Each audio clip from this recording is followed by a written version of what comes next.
का ये भी बताते चलें आपको, मिर्जा साहब गैस इंजीनियर हैं, वो क्वालिफाइड हैं यूरोप के यानी इंग्लैंड के क्वालिफाइड जो गैस इंजीनियर हैं, इलेक्ट्रिशियन इंजीनियर हैं।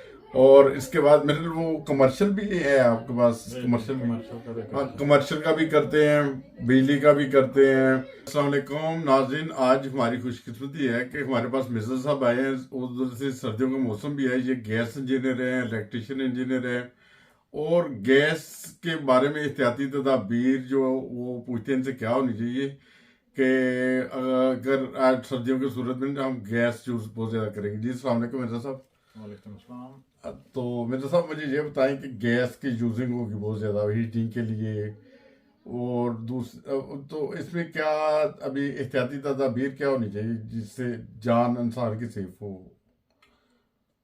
सबसे पहले तो यह है कि गैस अगर आप देखें पाकिस्तान या इंडिया या ऐसे मुल्कों में देखें जहाँ पे गैस हीटर वगैरह यूज़ किए जाते हैं, उन लोगों को चाहिए कि रात को सोते वक्त अपने गैस के हीटर बंद करके सोएं।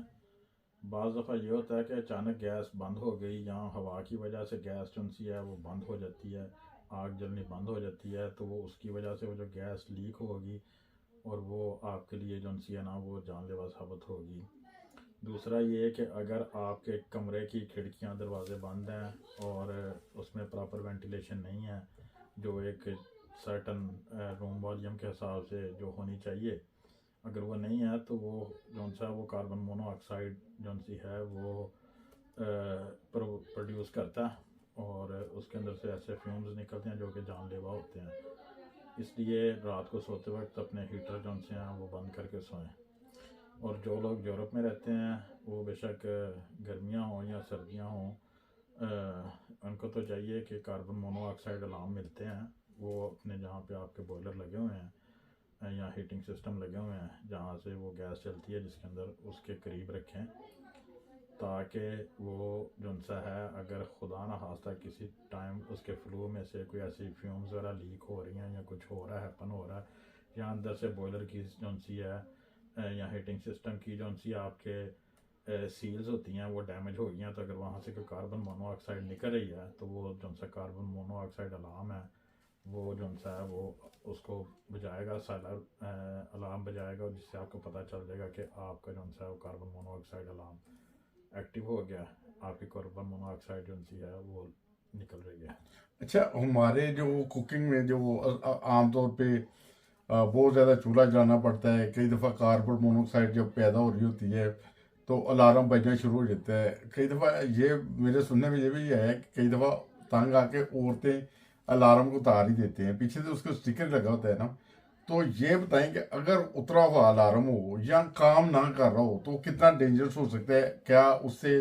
देखिए बाज़ दफ़ा ऐसे होता है, बाज़ दफ़ा हमारे घर में भी एक दो दफ़ा ऐसे हुआ कि वो कोई चीज़ बंदा चूल्हे पर रख के भूल जाता है, तो फिर आप किचन में जाएं तो वो धुआं ही धुआं होता है, किचन में दाखिल ही नहीं हुआ जाता।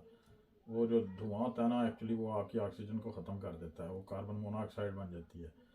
तो वो अगर तो आपके अलार्म लगा हुआ है तो वो फिर आपकी सेफ्टी के चांस ज़्यादा हैं। वो ठीक है, वो तकलीफ़ तो देता है, बार बार बजता है जब, क्योंकि हम लोगों के खाने ऐसे हैं, पराठे बनने हैं और ऑयली चीज़ें बननी हैं, फ्राई करनी है, समोसे पकोड़े तले जाने हैं, तो तकलीफ़ तो वो देता है, मगर वो उस तकलीफ़ से कम है जो इंसान को बाद में होगी। बाद में होगी। अच्छा, ये भी हो सकता है कि जैसे अगर वो कार्बन मोनोऑक्साइड जब, अगर खुदा न खास्ता कोई चीज चूल्हे पे रख के औरत लेटती है घर में, ठीक है, उससे नींद आ जाती है। अगर नींद आ जाए और हंडिया जलनी शुरू हो जाए, कार्बन मोनोऑक्साइड उसकी मकदार ऐसा ऐसा जलते जलते बढ़ती जाए, तो अगर वो सोया आदमी उससे उठ सकते हैं या वो डीपली सो सकते हैं हमेशा के डिपेंड लिए। करता है कि अगर तो आपकी वेंटिलेशन ठीक है तो फिर तो चांस है बचने के, अगर वेंटिलेशन नहीं है तो फिर तो वो फिर बंदा सोया को सोया ही रह जाता है।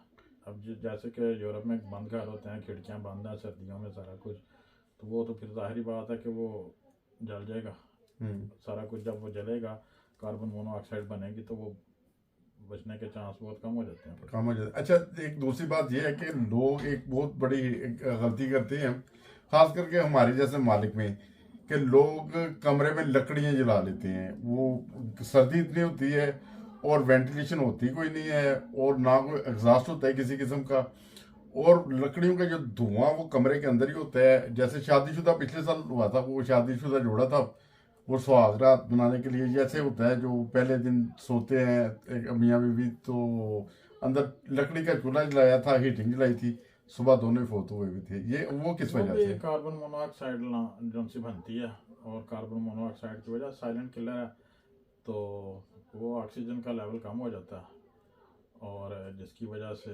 वो ख़त्म हो जाता है फिर। अच्छा, जब ये कार्बन मोनोऑक्साइड वक्त के साथ साथ ज्यादा होती जाती है, इंसान के जिस्म में ऐसी सुस्ती पड़ जाती है बहरहाल कि वो हिल भी नहीं सकता फिर ना, और डीपली फिर गहरी नींद हमेशा के लिए सो जाता है। बिल्कुल ऐसे ही है। और यही वजह है, क्योंकि आग को जलने के लिए भी ऑक्सीजन की ज़रूरत होती है, और जैसे जैसे वो फिर आप कार्बन मोनोऑक्साइड वो पैदा हो रही होती है, ऑक्सीजन कम होती जा रही है, आग जलती जा रही है, जो ऑक्सीजन आग में खींचती है वो भी ऑक्सीजन खींचती है, ऑक्सीजन के साथ चलती है। अगर ऑक्सीजन ना होगी तो आग भी नहीं जलेगी। तो वो जितनी ऑक्सीजन है वो तो आग भी खींच रही है, वो ऐसा ऐसा वो ऑक्सीजन बिल्कुल ख़त्म हो जाती है। बिल्कुल खत्म। अच्छा, मैं एक और अगर आप बताना मुनासिब समझे तो, गैस अभी हीटिंग, यूरोप के लोगों ने जैसे हीटिंग का वो प्रेशर डाउन हो जाता है, तो उसको प्रेशर बढ़ाना हो, या बिलफर्जमल वो हीटिंग कम हो रही होती है, साल के बाद ही तो चेक करनी होती है, या 6 माह के बाद, तो वो हीटिंग को हीट करने के लिए हीटरों को क्या हवा कैसे निकालते हैं, कोई अंदाज़न थोड़ा सा बता सकते हैं? अब इस तरह तो नहीं बताया जा सकता, मगर अगर आप ये रेडिएटर देखते हैं, ये जो रेडिएटर हैं, जी ये रेडिएटर के ये जो वाल लगे हुए हैं, जी। इसके अंदर एक की होती है। ठीक। वो की के साथ आप उसको निकाल सकते हैं, उसके अंदर खोलें हल्का सा, उसके अंदर से आपको एयर निकलती महसूस होगी। सही, ठीक अगर है। तो वो देखें, अगर एयर निकल रही है इसका मतलब है कि आपके रेडिएटर में एयर है। जब पानी निकलना शुरू कर दे, उस नेट को बंद कर दें। बस इतना सा काम बस होता है, इतना सा काम होता उससे हीटिंग ठीक हो जाती है, और सारी सारी बारी बारी सबको चेक करना पड़ता है। है। हाँ जी, जिसमें आपको लगता है कि हीटिंग नहीं आ रही, सही। उसमें फिर अगर उसके बावजूद भी नहीं चलता तो फिर आप उसका कुछ और टेक्निकल चीज़ें होती हैं जो देखनी पड़ती हैं।